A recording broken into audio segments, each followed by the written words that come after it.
Hello, Wendy Rodrigue here. My late husband is artist George Rodrigue, and I am visiting with you from Neal Auction Company in New Orleans, Louisiana, where they have three fabulous Rodrigue paintings, each very distinctive, coming up in their next auction. So I'd love to share with you a bit about them. These are as quintessential and definitive Rodrigues as we could possibly have. So if you wanted to, for example, start a Rodrigue collection, you should get all three of these and you will have a very well-rounded collection. It is that kind of a grouping. We have a piece from 1977, and then almost 25 years later, we've got this piece from 2000, and then all the way up to 2012. During George's illness. So what's going on here? Well, in this very early piece, a so quintessential Rodrigue Cajun painting, it doesn't get any more definitive of all of his symbolism. We have, of course, if you follow Rodrigue, you already know these things, so hang in there with me. We have the tree cut off at the top, and Rodrigue did that, of course, to distinguish his paintings from the very European sort of style of painting of big, big skies and low land, instead to emphasize a small sky, as reflected underneath this tree. And also by cutting the tree off at the top, it is as though we have all been invited in. He thought about the tree very much as sort of dividing Louisiana from the rest of the country, sort of isolating it, keeping the people there, and helping to define their culture. So if it's going to help to define their culture, then they have to become one with it. And this is what George did. His people never touched the sky. He wanted them to look as though they had been cut out, as with scissors, of Canada and pasted onto South Louisiana. As you may be aware, the Cajun people came to South Louisiana beginning in 1755 during Le Grand Arrangement, the expulsion of the Acadian people from Canada by the British. And George himself was descended from four Rodrigue brothers who walked from Canada to South Louisiana, first landing in Chack Bay, then in New Orleans, and then finally into New Iberia, which is where he was born and raised. So this history of the Cajun people was very important to him, and he tried to show this symbolically. George used to explain it as, I want to graphically interpret the Cajun culture. One of the things that happens when you cut the tree off at the top is that the light becomes small underneath and very bright. George thought that that could represent hope, as in the hope of the Cajun people to make a home for themselves in South Louisiana, and later a hope for all of us, right? That tomorrow will be better than today. Just a more general hope for all of humanity on our journey of life. And that brings me to this river. Or is it a road? Or does it matter on this journey of life? Well, in this case, I think we can assume it is a river on the journey, because we've got a couple in their boat, and he is fishing, and she is doing clearly all of the hard work, standing up there. But she is also the one who is framed by the tree and most symbolic of this blending with the land that George so emphasized. He also thought that his people would not be in shadow, as one would think in a landscape such as this. Instead, they would be brightly lit, because they are not lit by the sunlight, but rather by this inner light of their spirit, glowing from the inside out. He wanted them to have the illusion of being ghosts. Oftentimes they didn't have feet. That's certainly the case here. Of course, we wouldn't be able to see her feet, but she does kind of look ghost-like, I think. She's glowing. There's wonderful contrasts going on here, wonderful lines happening. George always loved this echoing of various lines and shapes, and of course, always this great vertical of the rhythm of the moss. This is a very enchanting piece. And the one other thing I would mention about it is that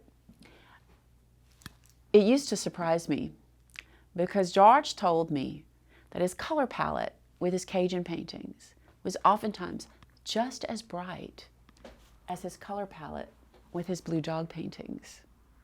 Now that seems shocking, right? And yet, and if you can come see this by any chance, come check it out in person, you will see this. This painting is full of color. It is full of color. Even in her dress, it is full of color. Contrasting these two reminds me of a quote that George said. See, George, when he was diagnosed with cancer in May of 2012, and we immediately went to Houston, Texas for his treatments, which were 3 months. Every Monday he had chemotherapy for anywhere from 8 to 12 hours a day. 5 days a week he had radiation. But it was in the chemotherapy chair that he would make art. And that was when I would interview him. And I wrote down everything he said. And one day I asked him about the color blue. And he said, there is a spiritual quality to blue. The dark night sky affects my mood and my paintings. As I grow older, my mind expands, replacing the earthy greens and browns of my early works with the mysterious and the mystical. This is as quintessential of a blue dog painting as there is. There is, I don't think, anything else that would be more so of a quintessential blue dog paintings. There are others that are just as much, but wow. Very few that are of this scale, of this strength. It reminds me of a couple of things. This was done in 2000. So I had been with George for about 10 years at this point and watching him paint a lot of paintings. He was highly influenced, although he would never admit it, but oftentimes by other artists we would see on our trips. He did say he was highly influenced by things like The Road, but he rarely mentioned the artists. In this case, I'm thinking he was probably referencing Rothko a bit. We talked a lot about Rothko. We have all of this wonderful blending going on. Color-filled painting. I'm also reminded of something I said to George about this time, and that was I had become very active in my yoga practice. And I said, George, can you please paint me like a Buddha type figure, right?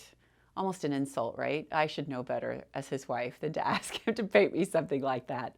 But I did. And I said, I need something to contemplate in my practice. And you know what he said? He said, I already did.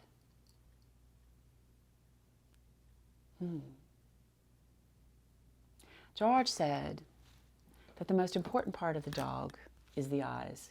In the early blue dog paintings, when they were loup-garou, the eyes were oval, they had red pupils, they didn't have the strength here. Everything changed and it actually became something else. The blue dog, through a lot of changes, it became much bluer, of course, but the eyes were the most important change when they became saucers instead of ovals, and this very strong yellow. George used to say that this dog is looking at us for answers. This painting is called A Dark Night, can have a few bright spots. Maybe this dog is looking at us for answers about that. George said it was always universal questions like, why am I here? And where am I going? Who are we anyway? And we're looking back for the same answers.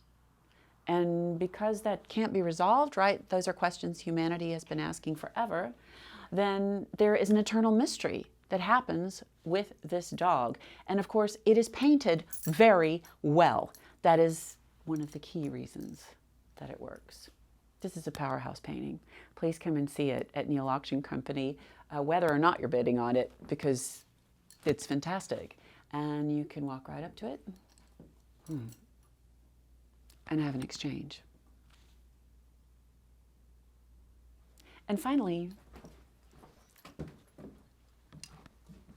this is a piece that George did in the chemo chair when I was interviewing him about things like the color blue. He had, I don't remember exactly how many there were, could have been 30, 40 of these dogs silkscreened down onto a little canvas board. And then he would sit there with puff paint and markers, and he would doodle and paint and draw. Now, he has advanced lung cancer, stage 4. He is under intensive treatments. He is very sick. And yet, he is painting joy. He is painting flowers. He is painting the dog in this bright mod tie, as though it's at a party. Sunshine. It is extremely special. And it is a real testament to George's optimism, the spirit of this man, who used to tell me all the time, I don't want to talk about this cancer stuff, Wendy, anymore. All I want to do is paint. Thank you.